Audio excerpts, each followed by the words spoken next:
When you're doing self-development work, inner work, personal development work, or shadow work, whatever you want to call it, we do focus a lot on those parts of ourselves that we're uncomfortable with, the parts that don't feel good, beliefs that don't feel good, beliefs that are stopping us from moving forward.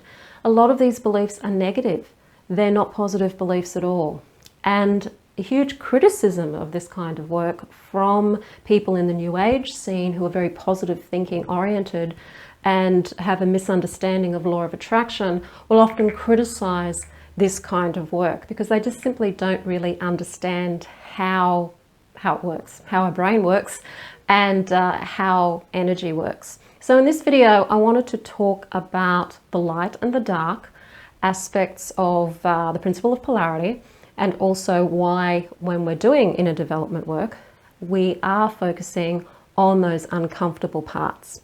But before I do, hi, I'm Sandra from mysterywitchschool.com. If you're new to the channel and you want to learn more about Wicca, or you want to practice Wicca, hit the subscribe button and the notification bell so that you don't miss any videos. Shadow work is called shadow work because we're looking into the shadows. We're looking into what isn't seen on the surface. It's part of our subconscious mind, and our subconscious mind is programmed. It's programmed by our culture, our parents, our caregivers, our schooling, everything that we've been exposed to from very, very early childhood, right up to where we are now.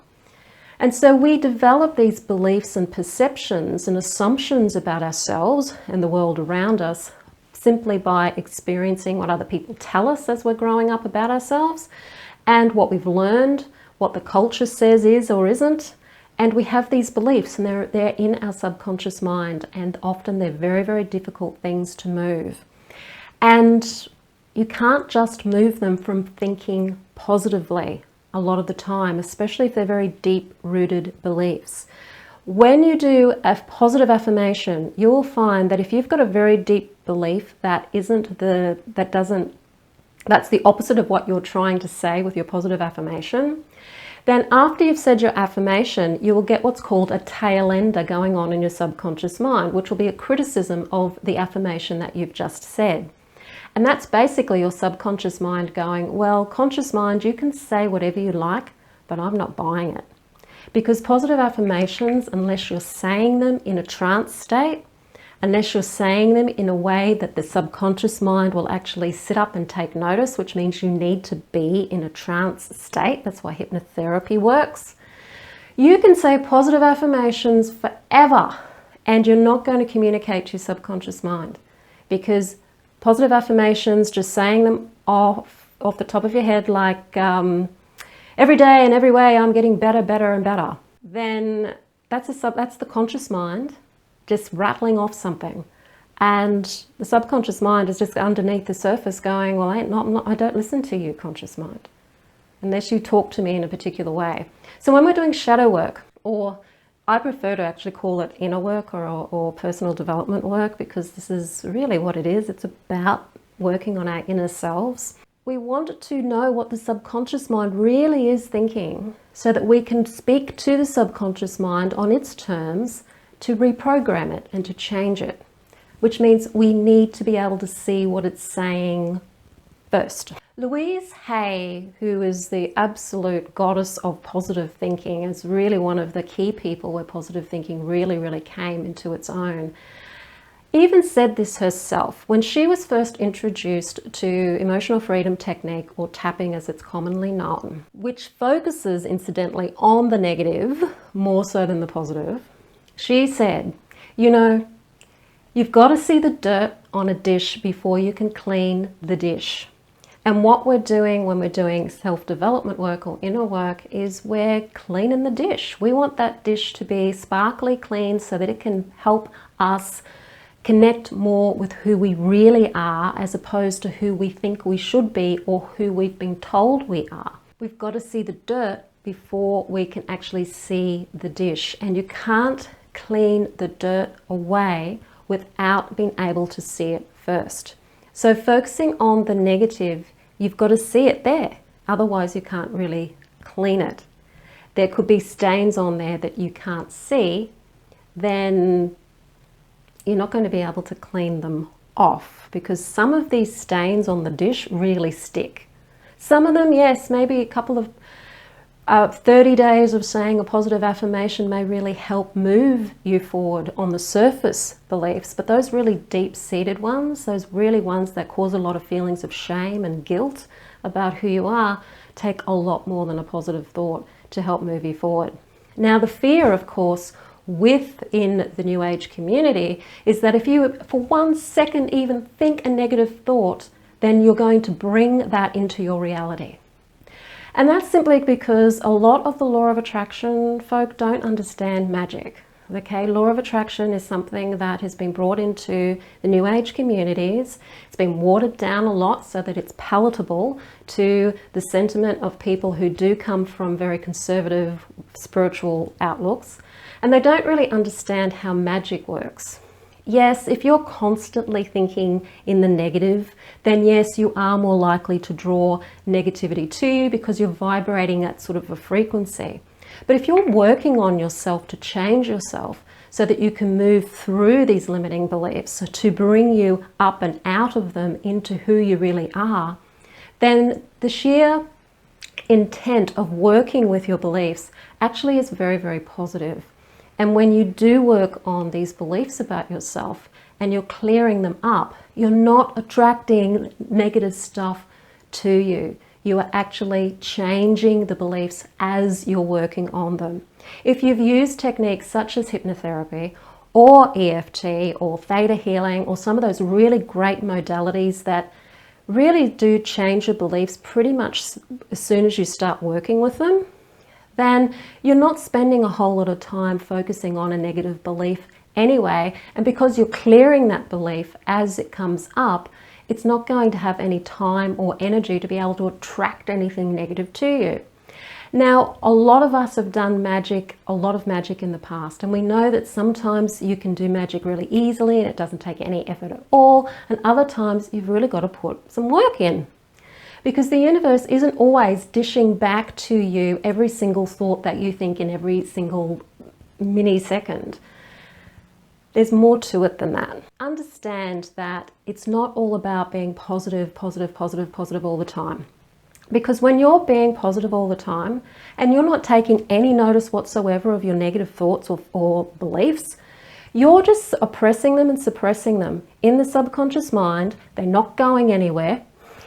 And they will be generating underneath the surface to still bring in some of the negative stuff to you if you're going over and over and over it all the time, as in your behavior. It's like a beach ball. You're holding the beach ball underneath the water, and as soon as you let go, it bounces back up again. So we know that just positive affirmations on their own don't work.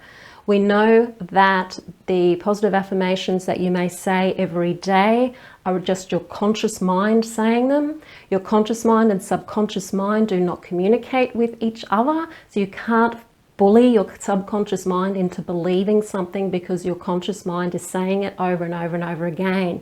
You have to be in a trance state where your subconscious mind can actually start to open up and listen to you to make the changes. So if you are using positive affirmations, you would need to be in a hypnotic state, you would need to be in a trance state for those positive affirmations to really start taking effect.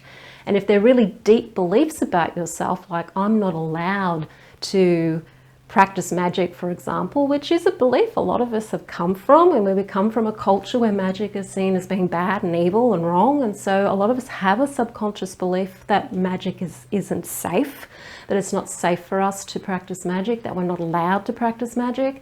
And it's a very deep-rooted belief that all the affirmations in the world won't shift. You've actually got to work with that energy. That's why I use EFT tapping on myself and on my clients. It just helps shift these things.